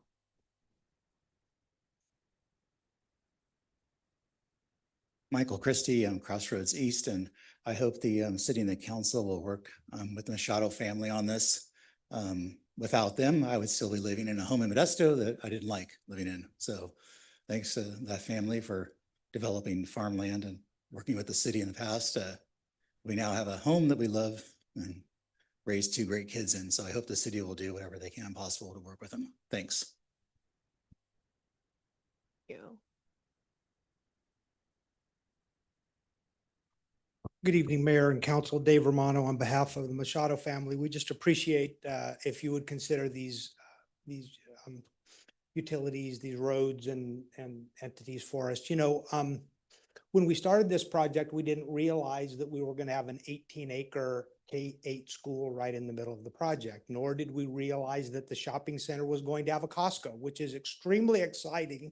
And we're very proud of being part of that process. But what it does now is it creates a situation where we're going to drag not only existing traffic, but future traffic into the middle of our neighborhood. There's a park there. There's a 20-acre park trail. We're actually going to have a trail that connects the park that's on the south side of Lateral 6 up at the north end, and then the trail that's by the main canal down by Costco. Then we're going to build a trail that connects those two so people can get from the sports park, they can get down to Costco, they can get over to Crossroads West, they can make all of those connections. And so really there's just going to be a lot more traffic in here than we expected. And we've got about 18 acres less of land to develop with that school site than we expected. So we think it's just appropriate to kind of look at those numbers, run the math, and then see if there's some way that the SDF program can assist us in the construction of those facilities. So we're really thankful for the opportunity and we look forward to the study. So thank you. Thank you. Any other public comment or online? Mayor, there is no one on Zoom. Okay, I'll bring it back to council. I make a motion that we approve a resolution authorizing these SDF study. I'll second it. Roll call, please. Councilmember Uribe? Yes. Councilmember Fossey? Yes. Councilmember Call? Yes. Vice Mayor Pimentel? Yes. Mayor Hernandez? Yes. Motion passes 5-0. Thank you all. Okay, so Assistant City Manager. Yes, staff communications. Tonight, I just want to let the council know the 4th draft of the housing element has been posted on our website. for public comment over the next 7 days. Following public review, the housing element will be under review by HCD. This additional review was necessary due to a local landowner removing their property from the housing element rezone program. Following review by HCD, it is anticipated the final housing element will be reviewed by Planning Commission at its March 31st meeting, with the final adoption scheduled for April 28th with the City Council hearing. In our Recreation Department, our summer programs open on March 1st. The Parks and Recreation Department will be offering a variety of programs ranging from summer camps to swim lessons to soccer. Many of the programs have limited space and fill quickly, so families are encouraged to register as soon as possible. Registration can be done visiting the Parks and Recreation page on the city website. Public Works would like to note that our street sweeper will not be operating this week or next week due to some repairs. We appreciate everybody's patience while it's being serviced. And then another great announcement to make is that we are now recruiting residents to serve on our Budget Advisory Committee. This committee advises the City Council of the city's financial health, operating budget, and long-term financial sustainability. Committee members will review audits, financial reports, evaluate the operating budget and capital improvement program, assess revenue proposals, and make recommendations on financial policies and priorities. The application period is open until April 9th or until vacancies are filled. Details for the applications are available on our website or in our administration office. And that's all I have for you. Thank you, Vice Mayor. I would like to give a shout out to Grand Asia. This week they celebrated the Chinese Lunar New Year. A special thank you to all those in Riverbank and all over that came out, made it a special week. And they supported the event. Thank you to Mr. Steve and Lena for donating to the Riverbank sister cities. Also, March 8th, I will be out of the country for 3 weeks and then I will come back refreshed. That is all I have. Thank you. Councilmember Fossey. Thank you. On February 11th, I attended my first SHAW meeting, which is Stanislaus Homeless Alliance. They talked about attainable housing program, and we saw a presentation from Central Valley Attainable Housing. I'm excited to see where this program goes. It's not affordable housing, it's attainable for everybody on this board. Their kids maybe can buy a house. And that's what I want to work on, is bringing it to a level where our kids can buy houses, not mansions. That's all I have. Thank you. Thank you, Councilmember Udiva. Sorry about that. Oh, no, you're fine, Mayor. So I recently met with the Modesto Councilmember Chris Ricky, kind of shared our desire to work towards regional planning efforts as both of our cities are continuing to grow. Advocated for joint planning workshop, especially with North County Corridor Phase 1 underway. Phase 2 is still seeking funding. So having these kind of joint planning sessions early makes a ton of sense. Modesto is going to be holding a Zoom meeting tomorrow about the Tivoli North Specific Plan Community Outreach. So look very interested what they're planning to kind of share there. This is the development just south of the North County Corridor that's going to come up right up to Riverbank. I also shared some of my goals for that joint planning session to Councilmember David Wright of Modesto. Just trying to connect the two planning departments and get something going there. February 20th, I had the pleasure of attending Collective Space four-year anniversary with Councilmember Cindy Fossey. Great event. We wish them many more years of continued success. Finally, I'm looking forward to attending the El Concilio Meet Your Local Elected event tomorrow, 5:30 to 7:30, 1314 H Street in Modesto. It is open to the public and all are welcome. Thank you.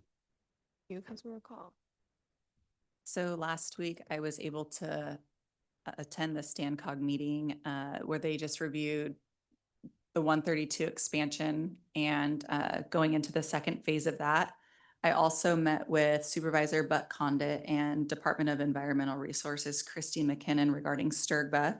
And if you all remember, there were some conversations about non-district east and non-district west. So they both had reports on or studies on data that they've collected, and they have found that the data is competing. So the county is hiring a third party to review both studies to try to pull more accurate information regarding the overdraft.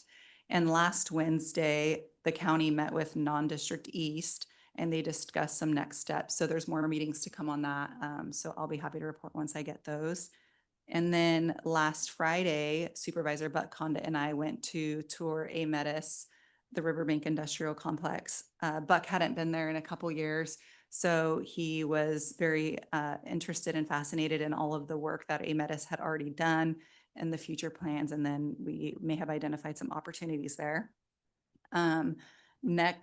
This Friday, the 27th at Papa Poloni on McHenry, the old Jacob's Fine Dining, for those who are familiar.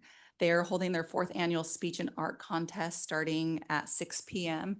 And we have 2 students from Riverbank who are participating in the speech and art contest. And then next Thursday, March 5th, the Riverbank Chamber and Stanislaus Chamber will be at the multi-chamber mixer in series 2401 Rockefeller Drive. Starts at 5:30 p.m.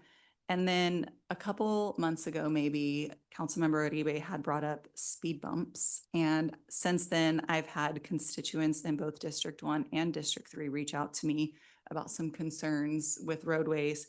So I'd be interested, and I'm hoping council can agree to revisit some of these high traffic areas and maybe collaborate with Riverbank Police Services on the possibility of a speed bump policy of some sort for these danger areas or hot areas. Not sure what the term is, but that's all I have.